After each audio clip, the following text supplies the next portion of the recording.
So even ghosts have to keep up with the technology, and of course, once they learn about the internet, all devices are fair game. So that's basically the story of Pulse, known as Kairo, the Japanese version. I'm John Chang with Dan Edmonds. Hello, as usual. And the question I thought was kind of interesting is that why is technology such a key part of J-horror, and how well has that translated into the American remakes? Yeah, that is it's an interesting question. It seems that as we've gone through the various J-horror movies, there's more and more technology being introduced. And it's obviously the directors and the filmmakers looking for new avenues to pursue in horror, which is always something that's being explored. But I think in particular, and I've said this previously, I think it's this way in which technology actually connects us, and those social connections that is the thing they're trading off. These ways, new kind of explored ways that we haven't previously thought about communicating or connecting or empathizing, which is another sort of key part of both sort of ghost stories, I would say, in Japan, and also technology, sort of social media technology anyway. So those are the things I would say. And I think it's also just because these are new, there are just going to be things that dangers or hidden parts of the technology that we're not yet aware of. And, they're just trading on that, I think, more or less. Yeah, I think that's a lot of it is just basically, like you said, being on the cutting edge for the filmmakers. I think another element is the Japanese culture itself, where here you have an island nation that was insular for a good part of its history and stuff. And we're talking about thousands of years of, culture and stuff like that, kind of even prehistoric and stuff like that. And technology has always been what's shaken up its culture. And, you had like these white ships, right? Like kind of the Great Fleet kind of sailing over the horizon. First, kind of the Americans kind of setting foot on, the shores and stuff like that during a time when, they were kind of like already just, there was a lot of civil war and, kind of with the shogun and all that kind of stuff. And so, they introduced gunpowder, like kind of, when this was a country that like, the power establishment was built on steel and stuff like that in the sense of swords. And so, you just had this kind of sense throughout its history that like, technology, a lot of times, like it has its good points, but it's going to bring about change that a lot of times, kind of can be pretty scary and kind of pretty devastating. And of course, we'll go back to like, and we'll kind of talk about it, I think, a little bit in this movie at, one of the biggest kind of things that came over the horizon was the atomic bomb. I mean, here was this thing that like, the war, which again, even the war itself, like kind of was them trying to break out of the, pre-industrial age, like they just were starting to kind of really get industrialized and stuff like that. And then they kind of, because of the demand for oil and all that kind of stuff, they felt the need to kind of really expand, into these other parts of Asia and stuff like that. And now, like kind of they fought a war that, basically they couldn't really win in the end against the United States. And here was this, weapon that basically, shook things to a core. And we'll definitely, again, other than today, talk about this with like, Godzilla, I think, as well. So I think these are like some of the different ways I think that technology has really just kind of made such a huge impact on this country. And again, like with the culture of people that are so connected, like technology has, like you said, helped to connect each other, but also kind of torn a lot of the social fabric, I think, as well, apart.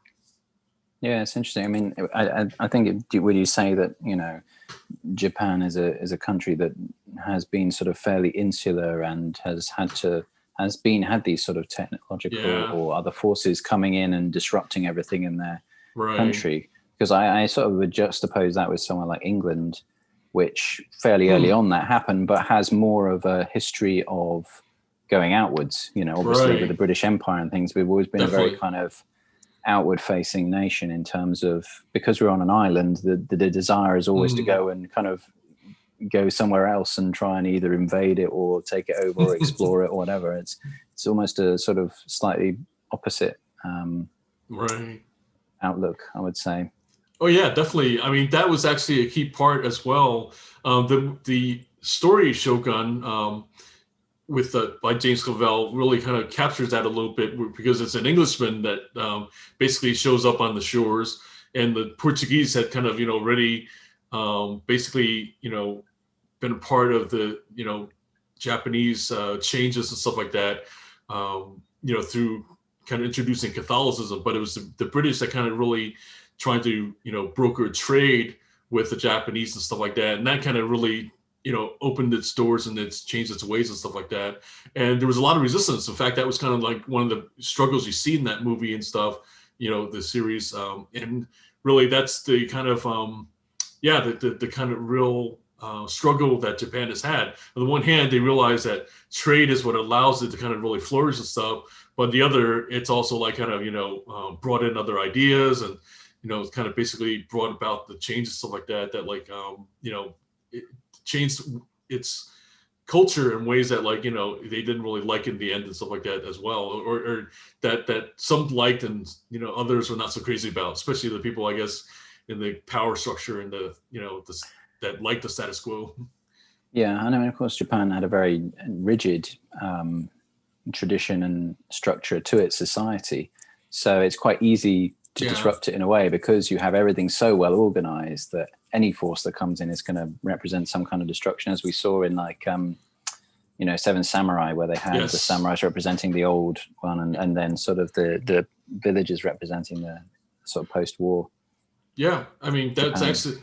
That was absolutely like, a key part about that movie was that they were basically, that was the, the metaphor that he was showing with like kind of, the peasants being kind of showing the influence of industrialized change and stuff like that. And the, the Seven Samurai were just basically holding on to traditional values. So yeah, it was actually, definitely was a key part about all that. So I would say a lot of the messages in J-horror tend to be about, in this one, it's very strong actually in Kairo Pulse, in this idea of just day-to-day human interaction between family members gets disrupted by technology. Right. And so with, everyday human communication gets sort of damaged or basically interrupted by whatever we're looking at.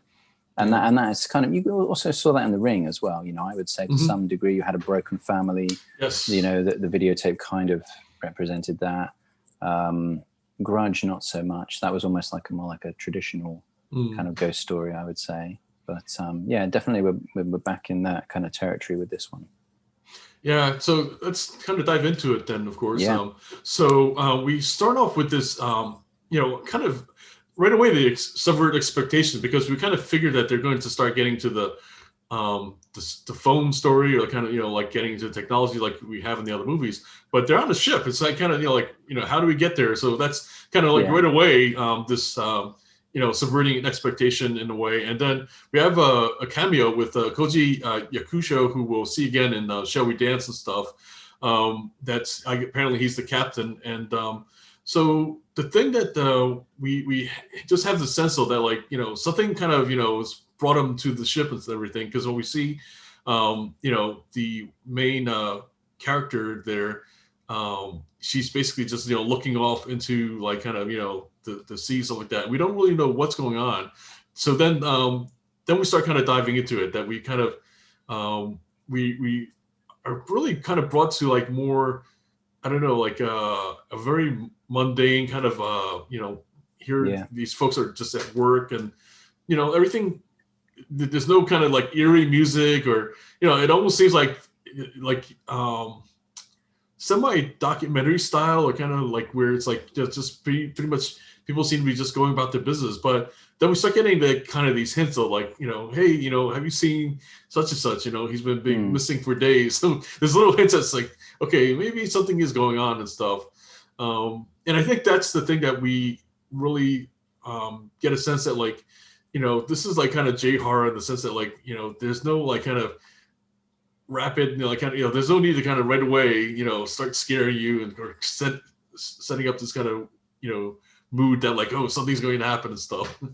Oh yeah, definitely. We're in that, the typical kind of J horror thing where the shots linger on things for a long time, and we also another sort of trend I would guess that I've noticed in a lot of them is that what makes them quite distinctive from US horror movies is that a lot of the fear and maybe the tension is actually more psychological and comes from the characters being established and particularly their relationships being established, and more that the changes in those characters are what represents the things we should be afraid of. It's often like you see friendships changing or people's behavior changing, Right. and that's what really sort of indicates to you as the audience that something is going wrong here. And that's partly, I think, budgetary, because it's obviously a lot cheaper if you don't have any special effects.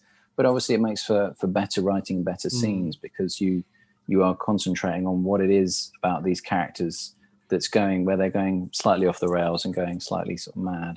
And you see that pretty much from the outset. You see, and you start to pay attention to the little quirks in people's characters, even if you haven't been, even if you've only just been introduced to them. But you start to sort of pay attention to those sort of things, and every individual like eccentricity gets kind of exaggerated because it has this kind of lingering sort of look from the director. Yeah, I think paying attention is really the key. That like we, basically instead of that the typical kind of setup with American horror and stuff is that like you kind of are trying to figure out like a screen whatever who's the final girl, like who's going to be the survivor, and maybe she'll have a heroic love interest and stuff like that, and everybody else is disposable. That's like kind of just the general kind of setup and everything, which we'll of course see in the remake and stuff.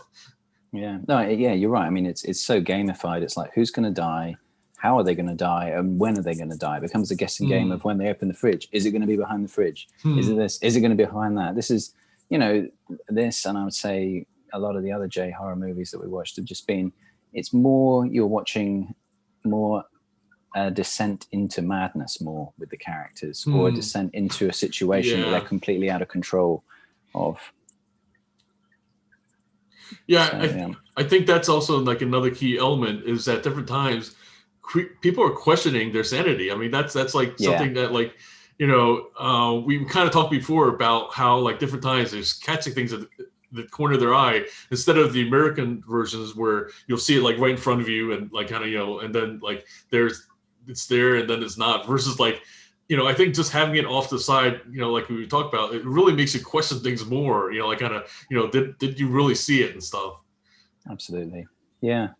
And again, we've got a same, in terms of technology, we've got a similar effect used in this as we saw in both The Ring and Grudge, in that we've got us as the viewer examining video of something else where we don't quite understand what's happening, and you're made as the viewer to sort of scrutinize this video, this grainy video, to try and figure out, what's actually what's the scary thing in it. And that's actually quite interesting in terms of a position to be in as someone watching a horror movie, because there's not often you're watching a horror movie and you can't tell what's scary or not. Right. And that in itself is quite, it reflects this whole thing of like you're second guessing yourself as the viewer watching the horror movie, because you're like watching this video that just sort of loads itself on the guy's computer, and you're there thinking,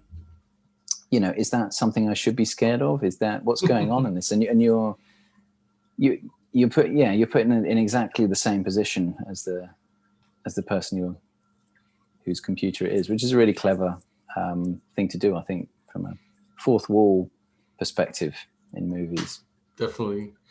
And I think it's also funny how it's we're looking back at like kind of it's clearly dated technology where like here you have like floppies and versus like I mean this is way before like kind of USB or anything like that. I mean and it's funny how like luckily you don't get too much into like actual numbers and stuff, not that it would be too relevant, I guess, where like it'd be really kind of even more humorous or very much anachronistic to kind of talk about like megs or like kilobytes Yeah, and right. stuff. Yeah, I did enjoy the scene where he's trying to figure out how to connect his computer up to a modem, and he's following the Right, instructions, right. and he can't get it to work and everything. That was pretty cool. I think But I there's mean, even like it's a few dial-up tones too. I know, right? Yeah, good old dial-up tones. But it was kind of this. Yeah, I thought it was a really interesting idea, though, in that what you're almost looking at is the story of a kind of a haunted pop-up window. In that, Mm, it's kind of, right.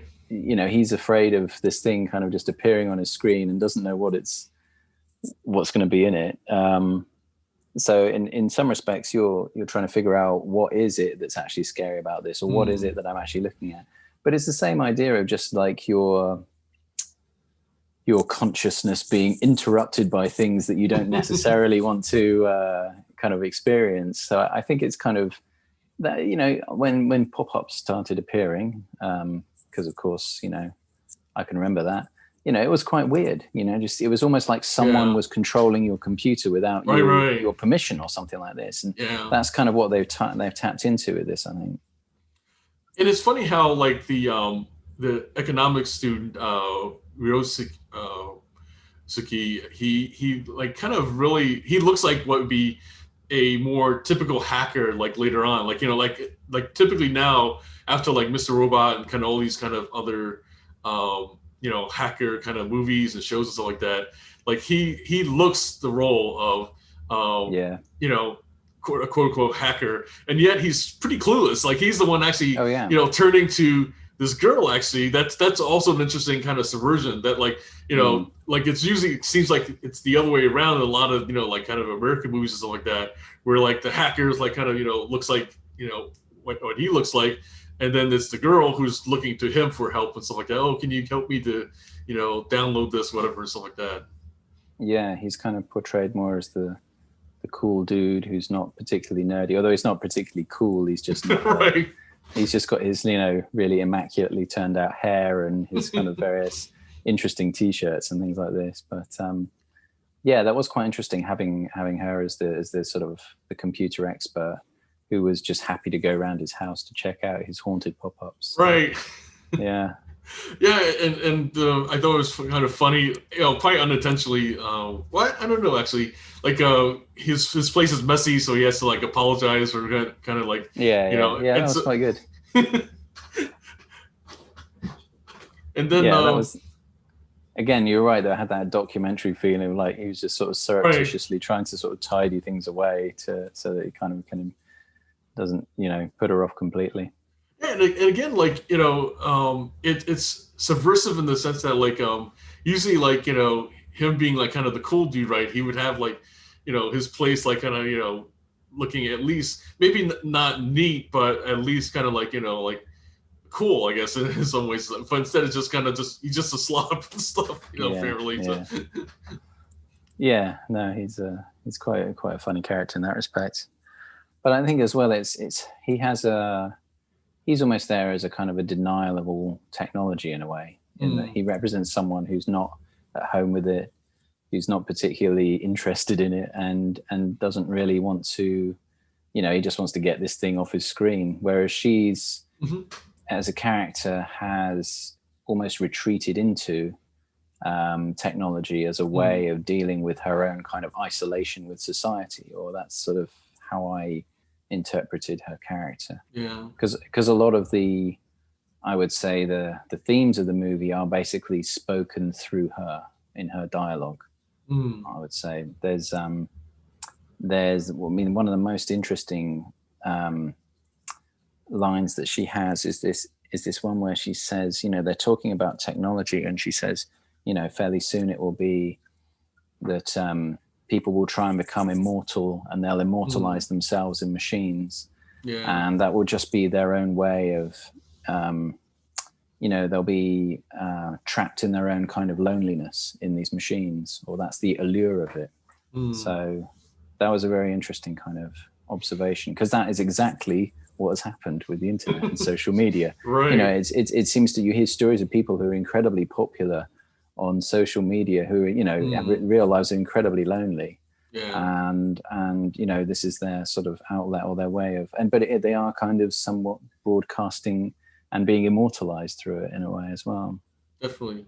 Yeah, it is kind of ironic that here we are. This movie was made in 2001, and it's way Mm, before social media and stuff. But it's yeah. definitely in that respect kind of predicted. Kind of like I said, how people behave now. Where on the one hand, they're you know creating these presences online to escape loneliness, but on the other, they are just kind of really like kind of these lonely spirits kind of roaming like kind of the interweb and stuff. So yeah, there's definitely a lot that's kind of very ironic about that.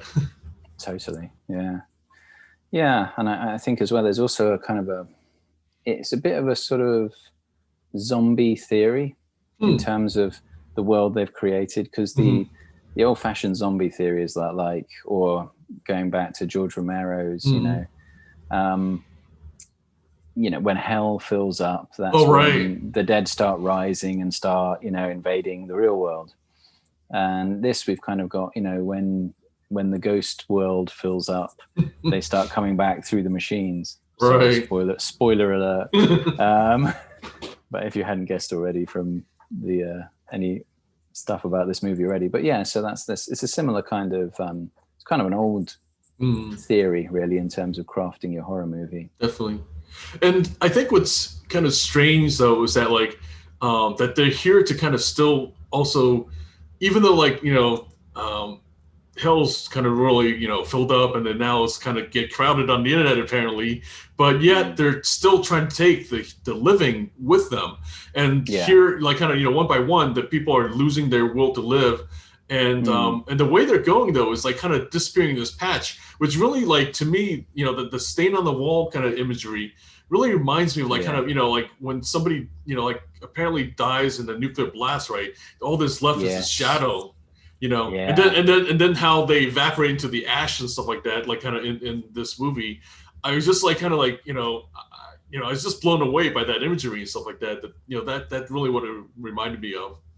Oh, and I guess, yeah, I mean, in terms of, you're absolutely right. I hadn't thought of that. And it's also very effective in terms of making a low budget horror movie, and Hmm. this darkened human image on the wall that then kind of, you are guessing most of the time in the movie, is something going to come out of that? Are we going to see something come Right. out of this? And eventually that you are kind of rewarded with that. But it's a very kind of cheap, but very kind of ominous Hmm. image in that it just reminds you of like chalk lines around a murder, Hmm. or like, but yeah, I mean, the nuclear blast is a much more obvious similarity. Yeah, It also kind of makes you think about sometimes, like when you see like a dark patch on a wall, some places and stuff, like gotta, it does. Yeah, because every now and then we just see like these mysterious patches and stuff. yeah. You just think, what was it they couldn't wash out of the wall there? Yeah, I know, right? Yikes.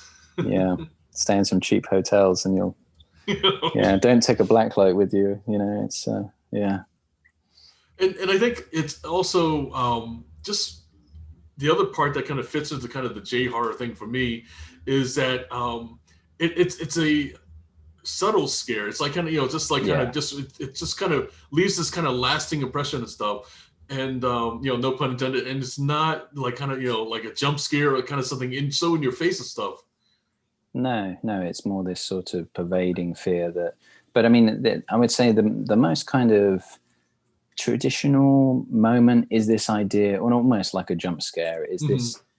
is when Kawashima is at home and his machine is just, he's Oh, doing something, and his computer just fires up by itself right, right. and just starts displaying this stuff. So that's about, and there's kind of this sense of like, you want him to kind of look over his shoulder when he notices the computer Yes. coming up. So it is kind of, that was the only thing that I could really draw, a line to, a typical horror movie. And that's a bit like, Poltergeist, and also The Ring, is this idea of Mm, like the TV as a pervading force in our homes that we don't necessarily have control over, right. and as represented by it kind of coming on by itself. Yeah, and I think what's kind of it kind of connects to is this idea about the technology as, like kind of we turn to it as a way of connecting, and yet like, we're so alienated by it, like kind of like, it's kind of like we're, besides like kind of how, we talked about already, like that social media has become this way that, we've kind of very disconnected through it. It's also like, here in the movie that, the people are just kind of just all there, like, the song that kind of kept coming up in my mind was, Eleanor Rigby, right? And like, where do all the lonely people, come from? Because you see all these people, like, all in their homes and all these kind of places and stuff, and just kind of staring at the screen and stuff like that. It's like, that to me was like kind of, like, horror in a way that like it's again not so in your face, but like, just kind of like, I guess in some ways depressing and stuff like that. But like, horror in the sense of like, this sense of dread that like, this is where we're headed and stuff. Oh yeah. No, in a much bigger sense, it's much more scary in that respect, because it's a lot of it has kind of come true in maybe not a literal sense, but sort of thematic sense in this. And I mean, you have a literal visual representation of people isolating themselves, and they've got the red tape around the doors and the windows, blocking themselves out from the rest of the world. Yeah. But also to keep whatever it is that's kind of chasing them out. But it's the same thing, more or less. It's, that's kind of what they want you to do. But I think there's this question, you're right. This question of loneliness is very interesting in this movie, because it is, you've got Harue as the, she's very lonely, and which is why she's kind of immediately helping Kawashima sort his problems out. But there's almost like her whole treatise on loneliness is that just a bit like The Grudge, the loneliness in life kind of carries over to the afterlife as well. In that she says, she thought after sort of getting initially touched or whatever by this thing that's being passed around, she then sort of realizes that a lonely life can also lead to a lonely death. And all of these things are individual lonely spirits kind of trying to drag everyone in, either with the promise of connection or actual sort of connection in the afterlife. That's kind of, and what you said there kind of reminded me of how like I shared with you offline stuff of the one video, how like this was this trend of like kind of these people that like they ended up in the cities and basically kind of got separated from their kind of families, like traditional Japanese families have like multi generations living under one roof, and now you have like this whole just similar to the what we're talking about this kind of loneliness and stuff, isolation, that these people are dying alone, like and again we have these stains that's left by these people. Oh my God! Pretty, like kind of pretty bleak. Yeah. Again, horror in the sense of like kind of like it's not like kind of gore and all that kind of stuff. It's just this stain, right? Of like as that is what's left of the people. So like I don't know like kind of any of that was happening when this movie was made. But again, like it's a weird kind of connection to like kind of what's really happening and stuff. Oh yeah, this movie was a real early warning for that particular trend in I'm guessing Tokyo or other big cities in Japan. That was a very bleak news report. Well, maybe we'll put a link in it, but it's because it's very interesting. But I mean, the sheer number of people that are dying alone in Japan and who are old is quite phenomenal. Yeah, really. It's creating these businesses, that like where the people have to clear out the bodies and clear out the what's all the stuff and everything. So yeah, and I mean.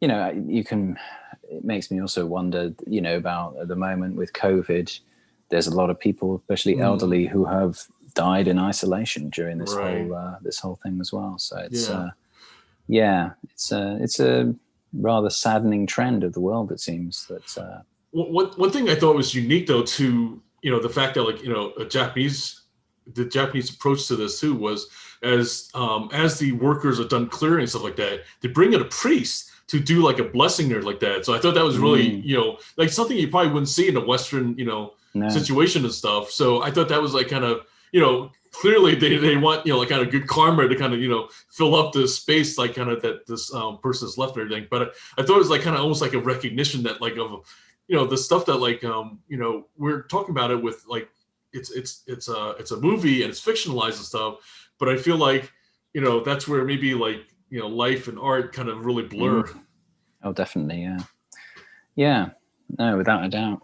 The other influence that I'm wondering on this movie in particular is The Matrix, which was obviously made a few years before, because in that one there's this interesting idea in that ghosts or monsters or vampires are just kind of glitches in the code, and you know these ghosts in the machine will come up and sort of like grab people, or you know, and that they have this sort of similar reference in this one, in that there's the simulation that's created by this clever student that's supposed to sort of show these dots that are either getting close but not too close, or not too far away at any one point. And then, you know, they mention these kind of weird ones that kind of pop out of nowhere and you know, do weird things. So that kind of just reminded me of the, you know, the ghosts in the Matrix, basically. Or I suppose Matrix Reloaded more than the original, but yeah. I also, but just on a completely kind of not politically correct side note, I find it absolutely fascinating that both of the Wachowskis went through gender reassignment, sex change, whatever you want to call it, and you know, there's this, you know, from their perspective, they must have been programmed with their belief systems, so to speak, growing up, and had this desire to escape it and transcend it in their own kind of way. Right. So it's, I don't know. I mean, maybe I'm reading too much into it, but I just find that really, really fascinating that both of them, and they're the people that created this landmark movie. But anyway, that's a discussion for another day, I guess. Yeah, definitely. And it's a great point though, that like, you know, certainly, you know, I think that's one of the things we talk about different times, different ways of, you know, how much of who we are is, you know, like kind of our programming from, you know, kind of, you know, just the way we were, you know, happened to be raised and happened to be, you know, kind of put into our portion of the matrix, I guess, if you will, stuff. I guess so, yeah.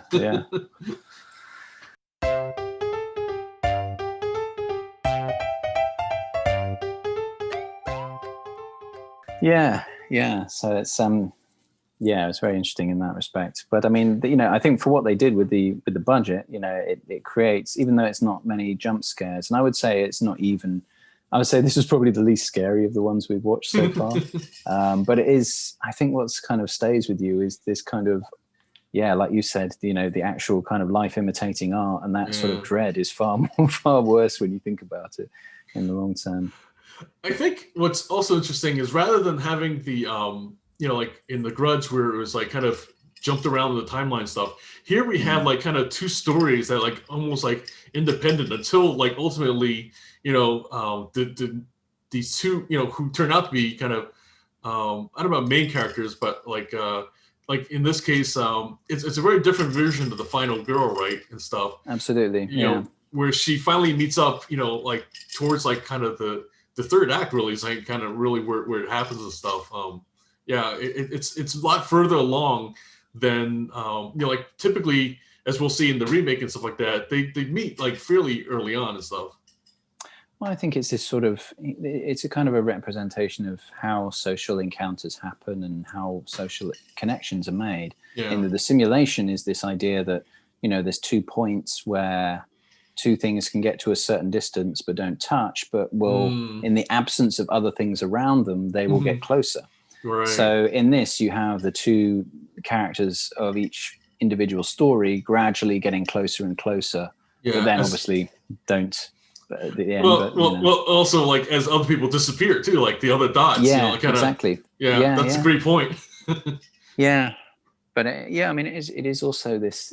The other thing that I think is very effective in this, although it's difficult to portray it on a low budget, and but this idea that people just going missing and no one's really doing anything about it also harks back to that, you know, this phenomena in Japan of with the old people. But that's quite a difficult one to portray in a movie, is this idea of, you know, large swathes of the population disappearing, because all it really ends up with is you just, because you focus on main characters at the beginning of the story, and then you just kind of focus on them more with the, lack of other people in the background. So it's I could see what they were trying to do, but it's without having some expensive shot with a street full of people and then there's no people, like in I Am Legend or something. It's very hard to kind of pull that off on a low budget.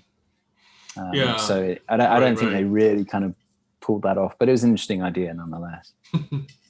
Yeah, I mean, I think what you said really hits the nail on the head of like kind of to kind of show that transition, you kind of really need like kind of to show the pre infection, I guess, or invasion kind of thing and stuff like that, and I think it's overall like kind of just working within the constraints of the budget, which that's a whole other discussion of like kind of different times. It's really it's an interesting juggle, I guess, for like a filmmaker or stuff to kind of decide, okay, I've got this much budget, what do I really want to put that towards and stuff to tell a story. And I mean, you could tell this did not have a big budget by any stretch of the imagination. And I think they really tried to. I think what's clever about it is that there's obvious limitations, but they really tried to get some really complicated and interesting concepts into this movie. Right. This idea of technology separating us. What do we actually want to get out of in losing ourselves in technology? What's actually happening with society? How are social connections actually working, or what actually brings people together and what doesn't? So there's a lot of big stuff, and they're really ambitious with it, definitely. Although it wasn't really scary at all, I would say. And I thought the kind of Act 3, so to speak, like it just suddenly felt like they, like you said, going to like kind of showing the streets empty and all that. They were trying to go for the 28 days kind of post-apocalyptic kind of feel and everything, and I think they achieved it to some effect. It was interesting, but at the same time though, like story-wise, I guess I'm kind of confused as to what. I guess maybe the main point was that like, okay, all these people have kind of gotten affected and they kind of killed themselves or kind of evaporated and stuff like that. But like other than that though, like I don't know, like what do you think was the point of like kind of I guess maybe just to show that like this is kind of spread kind of way beyond like kind of the immediate story, I guess, and kind of that it's like the rest of the world is kind of evaporating. Yeah, I think that's what I got from it. As I say, there just wasn't enough really establishing shots or a lot of the locations that people already kind of around to really make that point. One thing I did want to add was again another trait we're seeing with a lot of J-horror is the use of sound and how they've done the music and things like that. In this one, it's interesting that they've kind of there's scenes when people are interacting with the ghosts, there's really effective sound design in it, in that you had kind of normal ambient noise, and then all of a sudden when they're hearing these ghosts, you've got absolute silence except for this voice of just kind of help me. And it's really effective the way that the silence, as we've seen in other ones, is just as effective as adding cinematic scores. Right. And that lack of the ambient noise was really, really interesting for me, the way they did that. I'm not so sure about the weird singing, though, that was kind of pervading a lot of the stuff, in that I kind of prefer just the ambient noise of The Grudge, or as used in The Ring. In this one, you had this sort of weird ethereal singing going on all the way through it. Oh, right. Me, it kind of just kind of, I don't know, it made it, I think it was probably, if they didn't have that, it would be a very quiet movie, because it's a movie about the lack of things being around. But yeah, it was, it didn't really work for me in terms of. I felt like that was a callback to, like if you watch like, some of the more traditional Japanese horror, like in the sense that like they, like Kwaidan, or some of the ones that like where they were literally like kind of portraying the ghosts and the more traditional Japanese history and stuff like that, or culture, then that's like kind of, like that's the kind of thing that you would typically hear. Like, in other words, before this thing called J horror and stuff like that, Kwaidan and everything, like kind of were just stories that are like just the folklore and / Japanese, ghost stories in the sense of what was, like kind of ones that they, grandmothers would tell kind of things, stuff like that. And then they would have that kind of, like this kind of, like almost like that's exactly what I thought. It just reminded me of like an old Vincent Price movie or something. Right. But just done slightly more kind of modern take on it. But yeah. The other scene that really kind of stuck with me was the one towards the end. And again, if I haven't already mentioned it, spoiler alerts as always with these videos, but the one where Harue is, she's kind of transitioning to this point where she becomes a ghost, more or less. And you're seeing Harue both on the screen and kind of in the frame of the movie at the same time. Right. And there's this idea that she's kind of walking into where she should be on the screen. Yeah. Which sort of indicates this idea that you're, by getting sucked into this technological kind of social curse or meme or whatever it is that's causing people to do this, you're kind of losing not only your sense of humanity, but this sort of sense of self-preservation as well. So there's this idea of, in this, it's very much like The Ring or Grudge. It's the idea of a sort of a social curse, if you will, that kind of spreads from person to person. Right. And gradually sort of kills people off. But in this, it's kind of this idea, it's not that something's coming to get you. In this, it's just you're completely losing yourself. And that's both sort of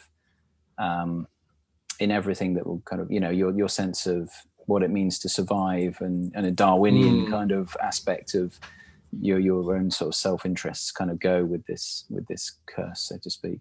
Yeah, and I think strangely enough, just like these other movies, like The Ring, like Grudge and stuff, is that she's embracing this thing and everything. And it's something that, like, I don't know, it also, I feel like it's a very unique thing to J horror where, the person is supposed to embrace this loss of self and everything. Yeah. You often get that as well. I kind of had, like we mentioned in The Grudge, there's this sort of submissiveness to whatever the threat is that's actually the most kind of, that's one of those sort of scariest things that really kind of provides this feeling of dread, is that the fact that you have no control over this and you're kind of submitting to this threat. Like in The Grudge, it was when Rika is just there sort of frozen at the end and can't actually fight this thing. So it's very, very specific to J horror, I'd say. Right, and it's very different to Western horror, where like it's the fight or flight thing, right? Where you're either running away or you're like trying to beat off Jason or Freddy and stuff like that, and so like you would never see like kind of the final girl like embracing like kind of one of these kind of monsters and stuff like that, as we see in each of these movies in J horror. Yeah.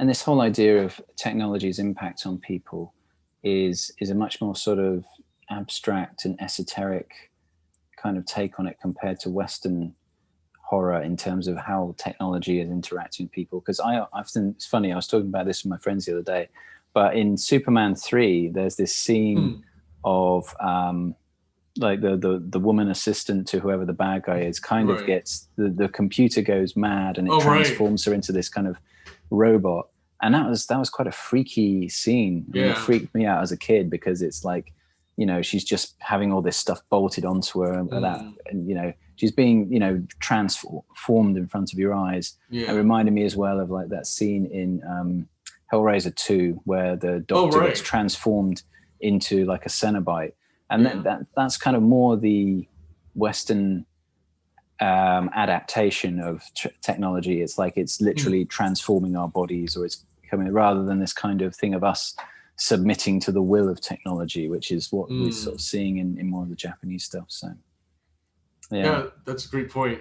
Kind of like where it's almost like a cancer in a way, like kind of where it's kind of really rapidly kind of taking over things and stuff. It's very aggressive, I guess.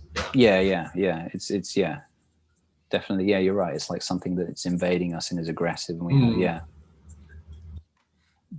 But yeah, just a similar sort of just a different dynamic of how that's sort of portrayed visually. So yeah, well, I guess that's as good a time as any to I was gonna say talk about the cancer that is the 2006 remake of. No, that's terrible.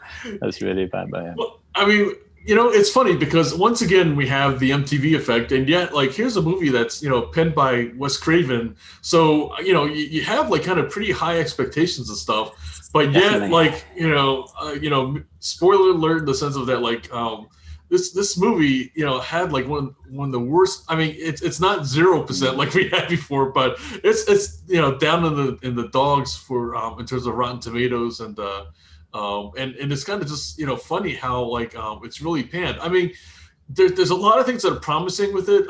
Kristen Bell, she's the darling in it. I mean, we'll definitely kind of have to talk about. I'm trying to think if there's any other. I can't think of any other remakes that she's in and stuff like that. But she's like this is just around the time that she's starting to kind of get into Veronica Mars, and she's starting to really hit her stride. As an performer and stuff like that. So definitely nothing on her. But yet I think there's just something that I don't know. What are your thoughts like? I don't know. I mean, it's rather than a sense of dread, they've gone for sort of weird faces popping up left, right, and center. And I mean, it was the opening scene was probably the scariest bit. But I mean, the whole opening of some guy with, he's got hair that's just slightly too long to indicate that he's a bit of a nerd. But I mean, it's noticeably that his hair's just really bad. I'm not quite sure. That's why I couldn't stop thinking, like, why has he got such a bad haircut? What are they trying to tell me with this bad haircut? And then he's just sort of like walking around looking scared in a library, waiting for something to jump out at him. It was so kind of, right. And I thought, well, okay, maybe, this is written by Wes Craven, so maybe there'll be something interesting. But I mean, it was just very by the numbers. I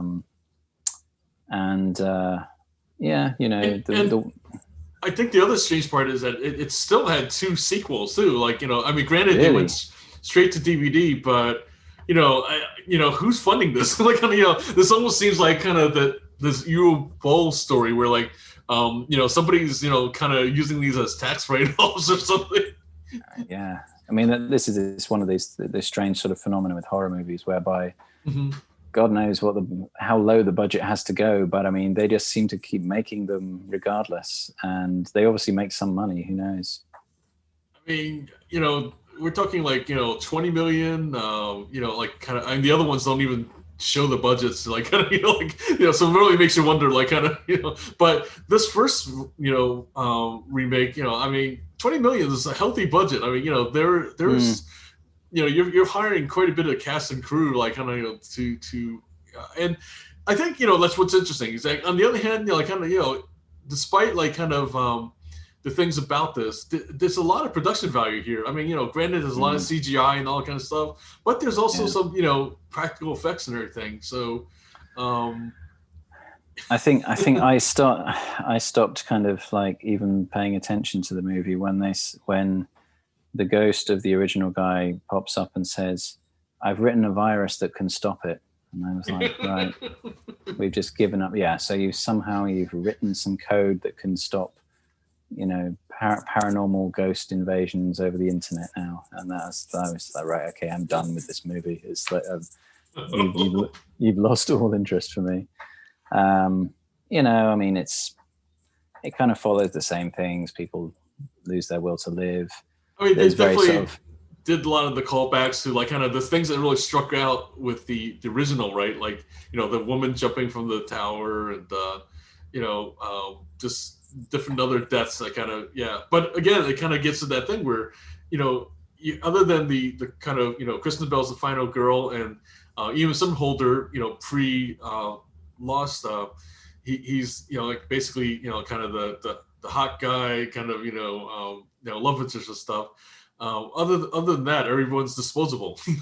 Yeah, but what it's lacking is this kind of the almost documentary kind of observation of how we interact with technology. You know, the stuff, the scenes that stayed with me from the original were like, you know, Kawashima's monitor popping up by itself, and you know, him reading through the instructions of how to connect to the internet, and you know, then him tidying the house up. You know, it lacks all of this kind of realism that those really interesting scenes that was, and it just goes for the jump scare at every kind of opportunity. Yeah, and it's kind of got them running around in a factory at the end, trying to kind of like turn the servers off and stuff like this. It's such a kind of a typical James Bond style Western approach to technological threats, is just shut the servers off and we'll all be fine. So yeah, I got to give the movie credit though for like a lot of kind of unique you know, cameos and stuff like that. This is like Brad Dourif, you know, aka you know, voice of Chuckie, kind of, you know, pops up. That's in the right. Yeah. Yeah, that was quite an interesting one. Ron Rifkin, pre-Alias and stuff like that, and Octavia Spencer before Snowpiercer. Right. Yeah. And all of the other stuff. Yeah, she was an odd one to show. I mean, there was a lot of stuff that you know, you thought this should be, in theory, quite a good movie. It had a pretty decent cast. I looked at other stuff the director did, and it was pretty interesting, and it was written by Wes Craven, but wow, it just did not hang together at all. And I guess they made the point. I mean, they made the kind of transition to the cellular age technology in terms of the threat, in that you had to go and find a cellular black spot in order for it to not affect you. So that kind of made more sense. But there was no kind of philosophical kind of investigation of what technology's effects will be on us and society long term. There was, you know, it was missing all of that higher conceptual stuff. I think overall, you know, the most interesting parts of it were just the stuff that was basically just kind of taken straight from the original.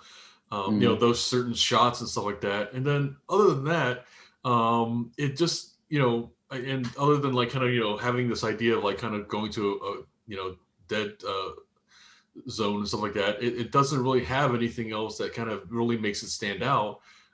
Besides maybe like kind of, you know, a couple of decent performances and stuff. I mean, yeah, that's really it. You know, like kind of, I mean, and I think, you know, it's almost like, unfortunately then, you know, like for us, I feel like, you know, there's not much for us to talk about that we haven't covered in the original that is just done much more, you know, the execution to kind of bring about these kind of ideas and topics and stuff is done in a much more interesting way. I mean, you know, it's like kind of, because it's just, you know, all the things that are interesting are from the original, then there's really nothing for us to kind of really add to the conversation. I know. That's what I thought. I was like, right, I think we're pretty much done here.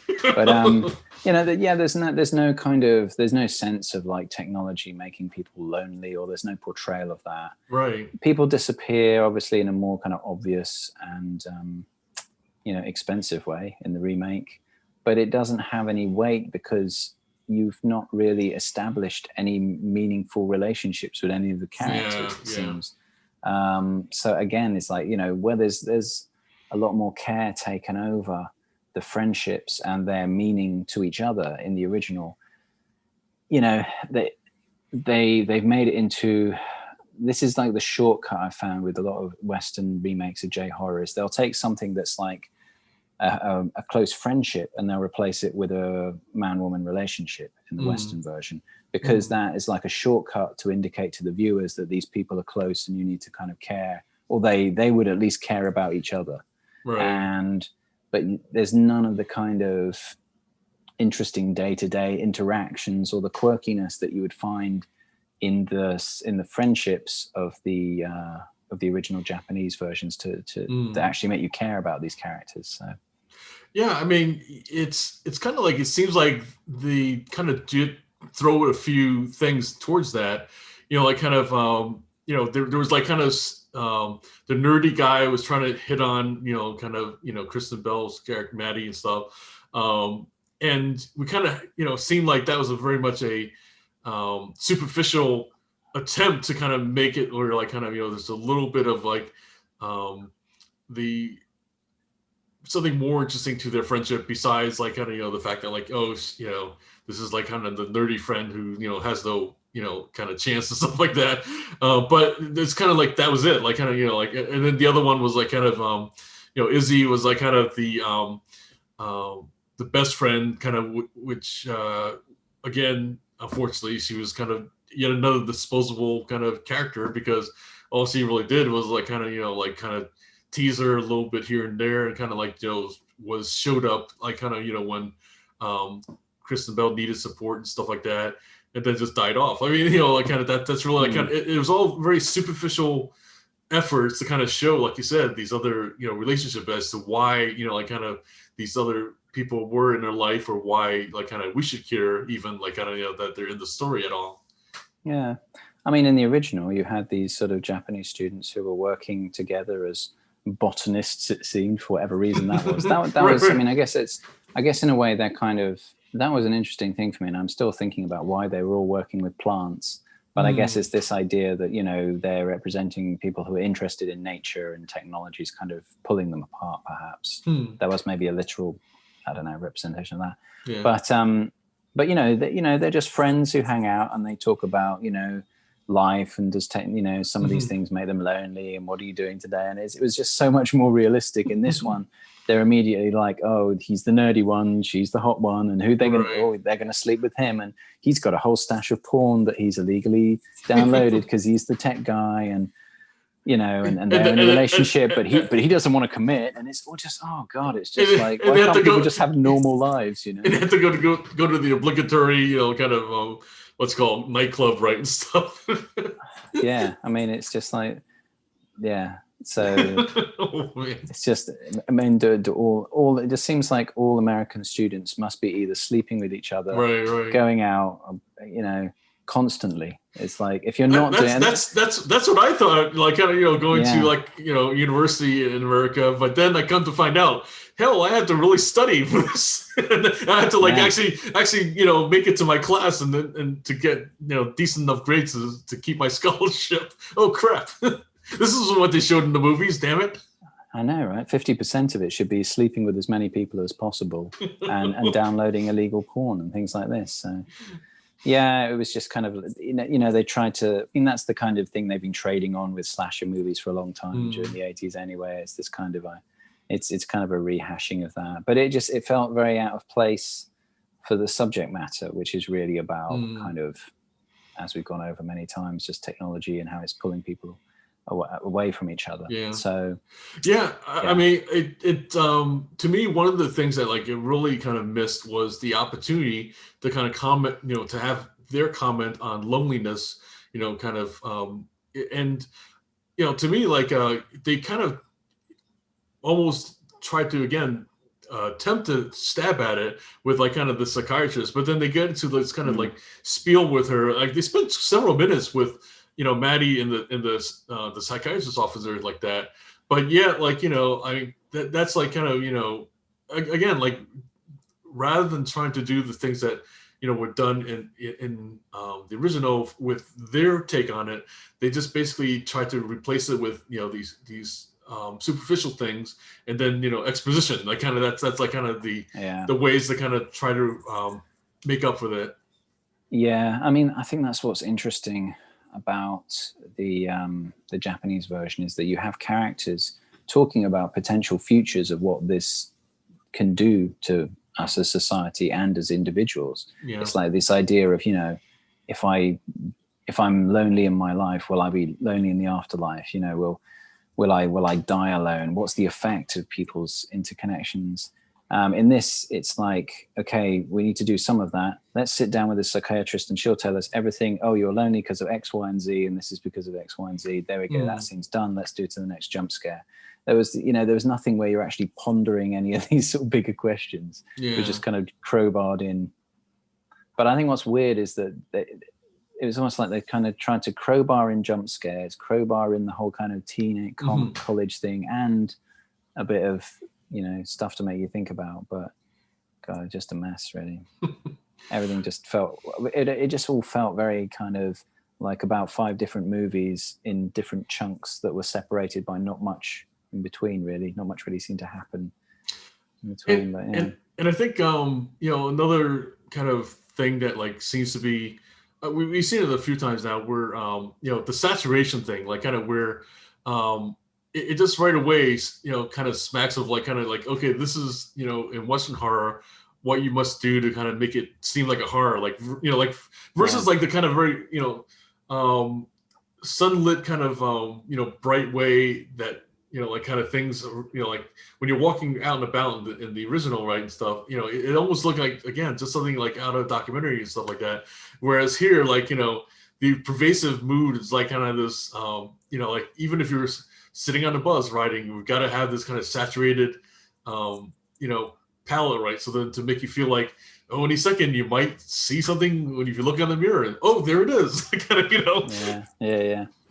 I mean, it's someone maybe, I can't remember where I read it or if I watched it in a video about J-horror, but they were describing a lot of American or Western horror movies as action movies just with monsters or people getting killed or scary parts. They're not actually things that look into what actually makes us afraid. And this was kind of one of those, really. One thing that I forgot to kind of mention when we talked about the original is that, like, I feel like one thing that along with the loneliness, all that, is also just this thing of like kind of depression, because here we have people killing themselves, and they ask the question about like could we have done something and everything, and it's kind of like one of those things that like the depression overall, I feel like in I don't know about in Japanese culture, but in just overall how we I'd say maybe between the different East and West, is that it's something that like we really see as a stain, and we don't really deal with it like kind of like, in other words, it's something that we would rather have hidden away. We'll definitely cover this, I think, with Brave New World and stuff like that, where just pop a pill, that's kind of like the solution, right, to everything. And we haven't really seen as much of that in any of the movies, actually, where like that nowadays a lot is the solution of medication and stuff like that. But overall, though, it is something that like we just would not rather not talk about, or that like we would rather kind of like keep hidden, stuff like that. And I feel like that's something that like is really reflected in some ways with like kind of the ideas of loneliness and isolation and stuff like that. I mean, I would say a Western movie that does deal with sort of trauma, loneliness, and medication and all these sort of things that was really effective was Jacob's Ladder. I thought that was a really interesting movie, and that's a good example of how to do it well. Right. But this is not. So, okay, I think we've really kind of beaten this one to a pulp. Yeah, so I think it's best to just kind of let the dead dog lie. Yes, let it become a stain on the wall of cinema and fade to ash. So coming up, we're gonna check out Dark Water, which I feel like in some ways, like it's a really good segue from here, and so that's coming up, and then we'll also get into Brave New World, which again, like it's another interesting take on modern society and just the things that like are hinted at with other things in terms of how we're dealing with depression and moods and all that kind of stuff. Further down the road, I think it would be great to cover Shall We Dance, which again, as mentioned, the captain, the actor who plays that is one of the main characters in that.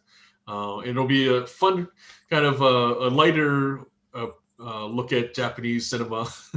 A lighter November. We've gone from scary to depressing to dystopic October to feel-good November. I think that's...